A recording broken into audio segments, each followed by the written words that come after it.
Hello दोस्तों, आप सभी का एग्जाम बुक एकेडमी में स्वागत है। आज की इस क्लास में हम एनसीएल एग्जाम के लिए मैथ्स पढ़ने वाले हैं और यह मैथ्स का पार्ट 5 है।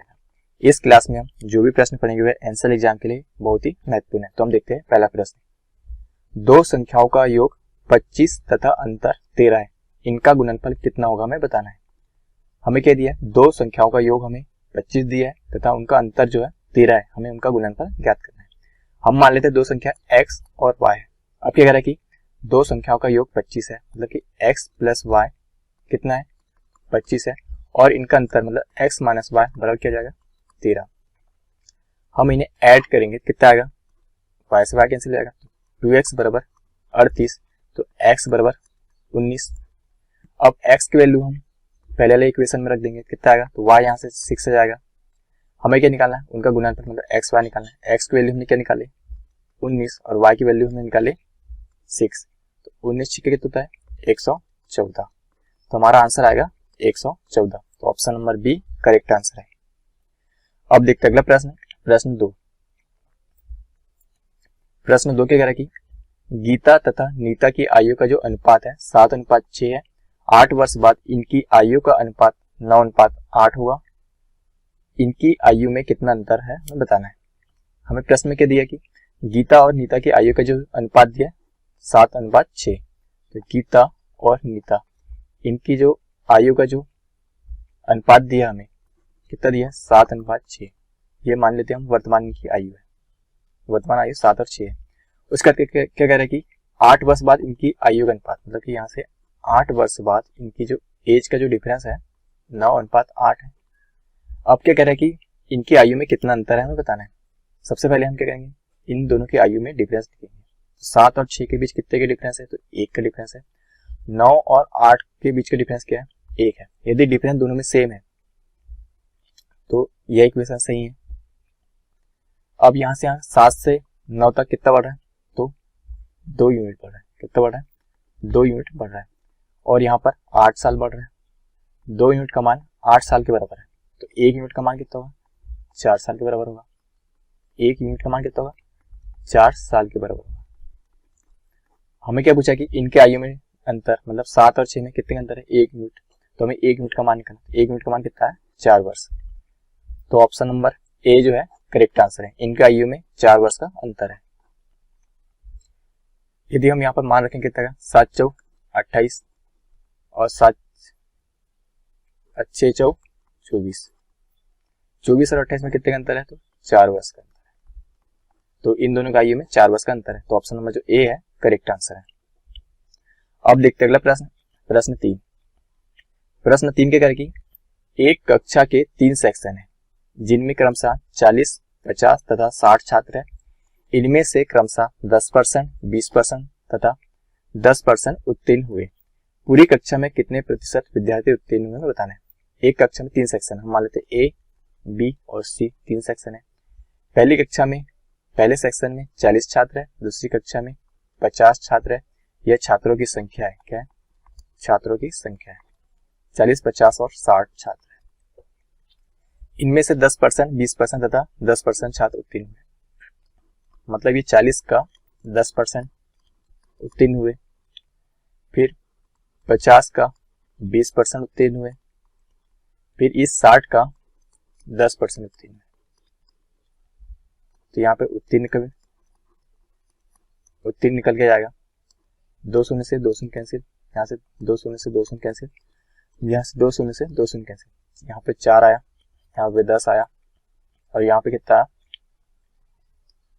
6 आया।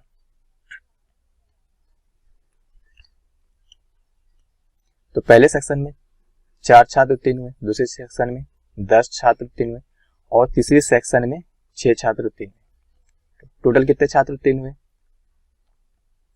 20 छात्र। कितने में से टोटल छात्र कितने हैं 40 और 60 100 और 50 150, कितने छात्र हैं 150 है, इंटू 100। 1 शून्य से 1 शून्य कैसे हो जाएगा, 5 से आएगा 3 बार, 5 से आएगा 20 बार, 20 दूनी 40, 40 अपॉन 3 कितना आएगा 3 1 कम 3 बचेगा 1, 3 3 9 बचा 1 अपॉन 3, 13 सही 1/3% छात्र। तो पूरी कक्षा में कितने प्रतिशत छात्र उत्तीर्ण हुए, 13 सही 1/3% शायद उत्तीर्ण हुए। तो ऑप्शन नंबर जो सी है करेक्ट आंसर है। अब देखते अगला प्रश्न, प्रश्न 4। प्रश्न 4 क्या कह रहा है कि एक दुकानदार 10% लाभ पर चाय बेचता है तथा वास्तविक माप से 20% कम तौल के बाट का प्रयोग करता है। उसका कुल लाभ प्रतिशत कितना में बताना है। इस प्रकार के प्रश्न को हम SP अपॉन CP लिखकर सॉल्व करेंगे। यदि प्रॉफिट होगा तो SP ज्यादा होगा और CP कम होगा। यहाँ पर देखते हैं हम 10% का लाभ पर चाय बेचता है, मतलब कि 10% को उसका क्या हुआ, उसे प्रॉफिट हुआ, तो CP होगा 100 और प्रॉफिट SP होगा 110 इंटू उसके बाद क्या कह रहा है कि तथा वह वास्तविक माप से 20% कम तौल के बाट का प्रयोग करता है। 20% कम तौलता है मतलब 80% तौलता है, तो 80 नीचे होगा 100 ऊपर होगा। 100 से 100 कैंसिल, 1 शून्य से 1 शून्य कैंसिल, तो 11/8। SP है 11, CP है 8। प्रॉफिट कितने हुआ, 3 का प्रॉफिट हुआ। CP कितना है 8 है इंटू 100, तो 300/8 कितना होगा, 8 दिया 24 बचेगा 6, 8 7 56 बचेगा 4/8। 4 से 2 बार जाएगा तो 1/2, 37 सही 1/2% क्या आएगा, प्रॉफिट आएगा। प्रॉफिट परसेंट कितना हुआ, 37 सही 1/2%। तो option number C correct answer है। अब देखते अगला प्रश्न, प्रश्न 5। प्रश्न 5 क्या कह रहा है कि 1 रुपए 50 पैसे तथा 25 पैसे के सिक्के 378 सिक्कों का जो मूल्य है उनका अनुपात 13:11:7 है। इनमें से 50 पैसे के सिक्कों की संख्या कितनी हमें बताना है।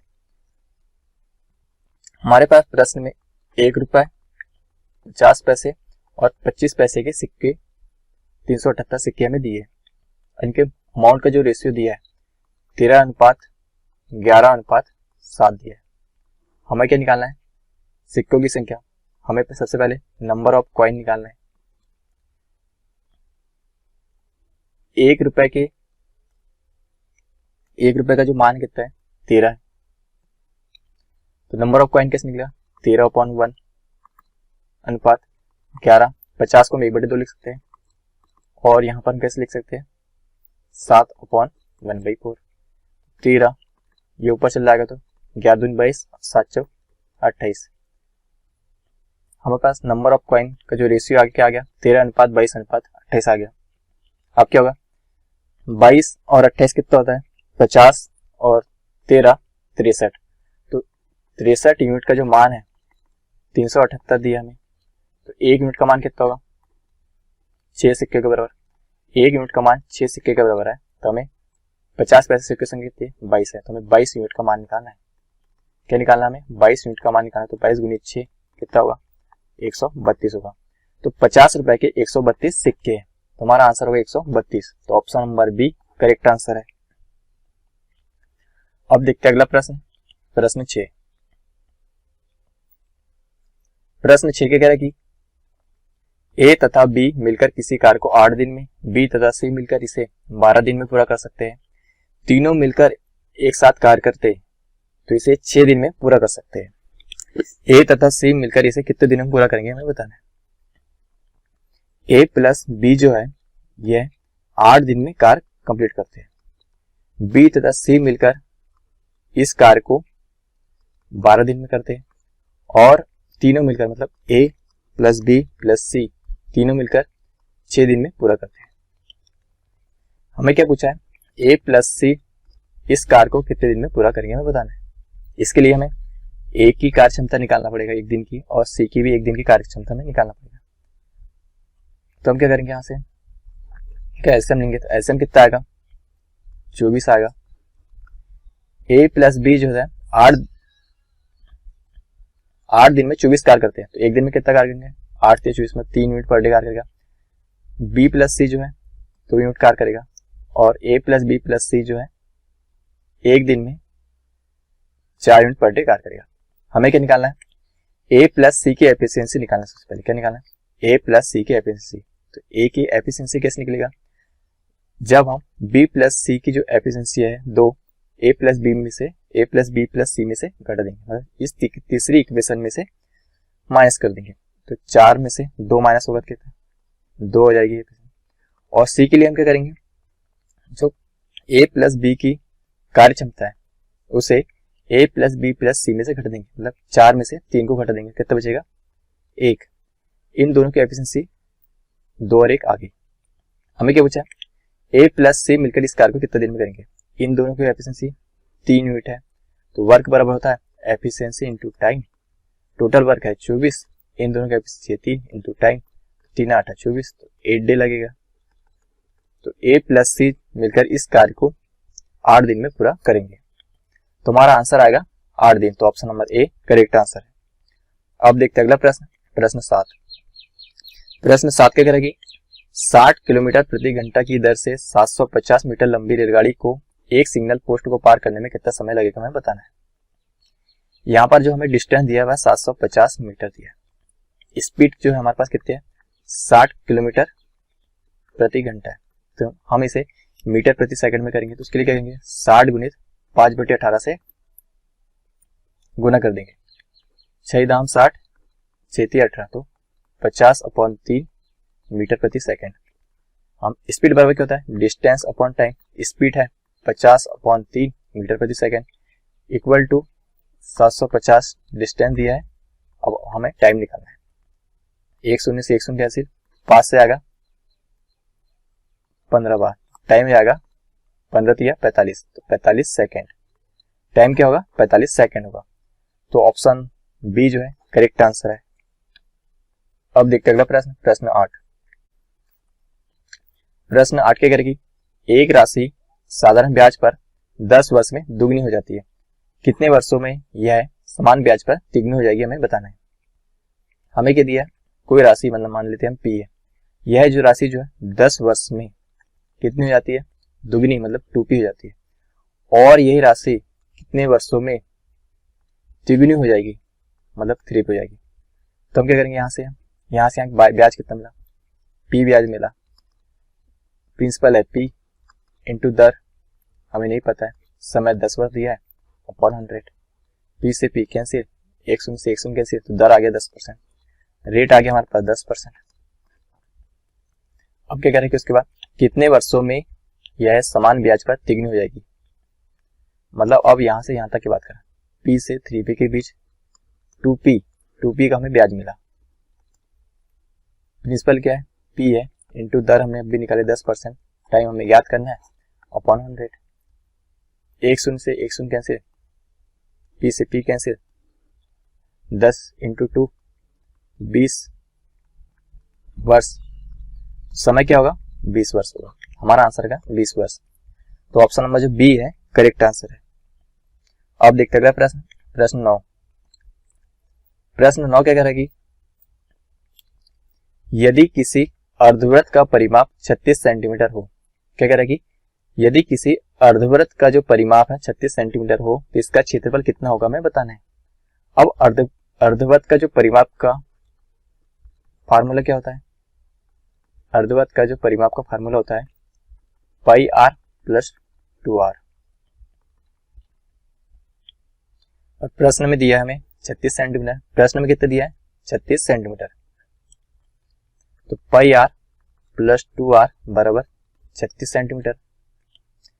यहां से हम r कॉमन ले लेंगे, तो अंदर क्या बचेगा पाई प्लस 2, पाई प्लस 2 बराबर 36 सेंटीमीटर। r पाई का मान होता है 22/7 प्लस 2 बराबर 36, तो r यहां से निकलेगा 7 दूनी 14, 14 और 22 कितना होता है 36/7 बराबर 36, 36 से 36 कैंसिल, तो r आ गया हमारे पास 7 सेंटीमीटर। अब क्या निकालना हमें, इसका क्षेत्रफल बताना है। तो अर्धवृत्त का जो क्षेत्रफल का सूत्र होता है 1/2 पाई r स्क्वायर। अब यहां से हम 1/2 पाई का मान कितना होता है 22/7 इंटू r हमने निकाले 7 इंटू 7, 7 से 7 कैंसिल, 2 से 11 बार कैंसिल जाएगा, तो 11 7 77, 77 सेंटीमीटर स्क्वायर। तो इसका जो क्षेत्रफल कितना आएगा 77 सेंटीमीटर स्क्वायर आएगा, तो हमारा आंसर आ गया ऑप्शन नंबर ए। अब देखते हैं अगला प्रश्न, प्रश्न 10।